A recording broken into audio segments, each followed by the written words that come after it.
asalaamu calaykum waraxmatullaahi wabarakaatu asxaabi soo dhawaada. Maanta waxaan idin wadaa bur mandazi ama mahamri. Marka waxaan tusayaa inta shay aan ka sameyni doono. Halkaas waxaa ii taalo qamiirkii, biyo, saliid, heel aan shiiday, sokor iyo caanaha coconut caanaha oo coconut milk. iyo dhinaca kalena waxaa ii yaalay 2 xabo ukun ah, cusbana halkaas sokorta gadaasheeda ii taalo. Marka waxaan tusayaa hadeertaan aan saan iskugu dardari lahaa. Waxaan ka bilaabeynaa hal qaado oo tii shaaha ah oo yeasti qamiirka ah ayaan ka bilaabeynaa insha allah. waan ku shubay. waxaan kaloo ku dareynaa heelkii shiidnaa ayaan ku shubay, isagana waa qaadada shaaha. waxaan kaloo ku dareynaa cusbo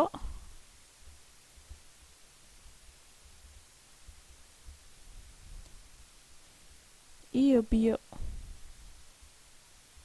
intaas ayaan isku qasayaa insha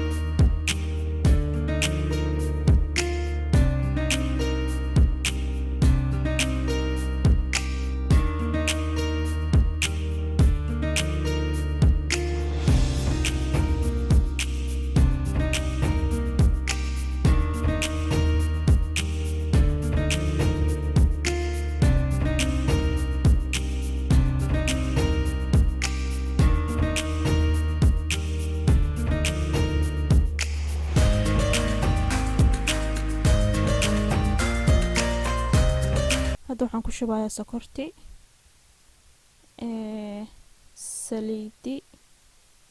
saliidana waxaa waaye olive oil waaye, iyo coconutkii caanaha.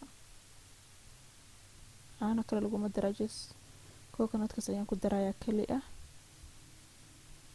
haafaan uga daray. haddana mar kale ayaan mashiinka daarayaa aan qasayaa.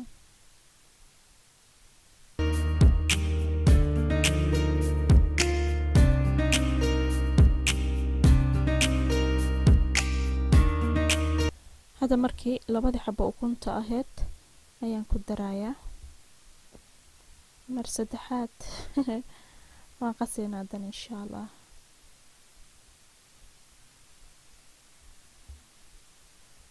wixii dhan waan isku wada qasnay kaaliska arag. hadda marka waxaan ku darayaa burkii aan ku dareynaa. koobkii ugu horeeyaan ku daray, koob labaad aan dana ku darayaa.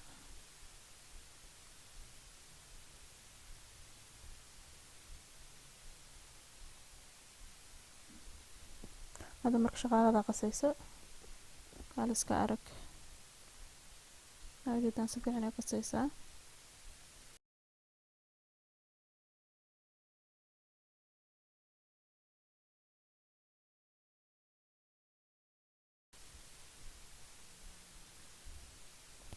ujeedaan soo ku soo baxay. waan soo kuskuusay marka birtaan saarsaaray. adii 4 saac camal ayuu maxaa la dhahaa ii qamiiraayay. hadda marka diyaar waxaa waaye inaan dubo.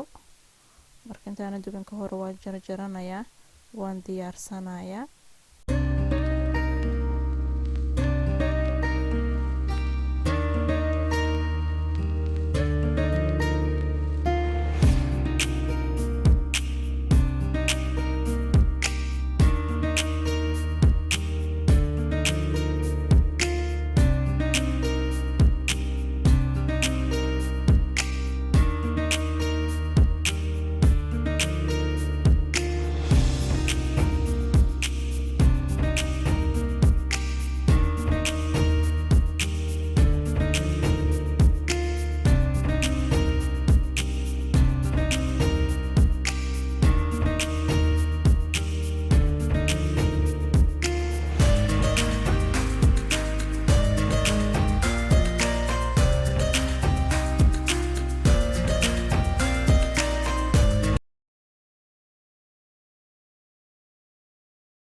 hadda saliidaan ku ridayaa, kii labaadaan ku riday, mid saddexaadaan ku darayaa tartiib.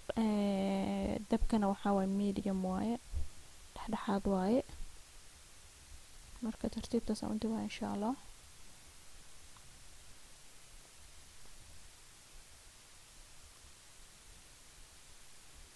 ujeedaan soo kasoo baxaya, gudaha dhan wax dhan ma lahan. marka inta kale ayaan dhameynayaa.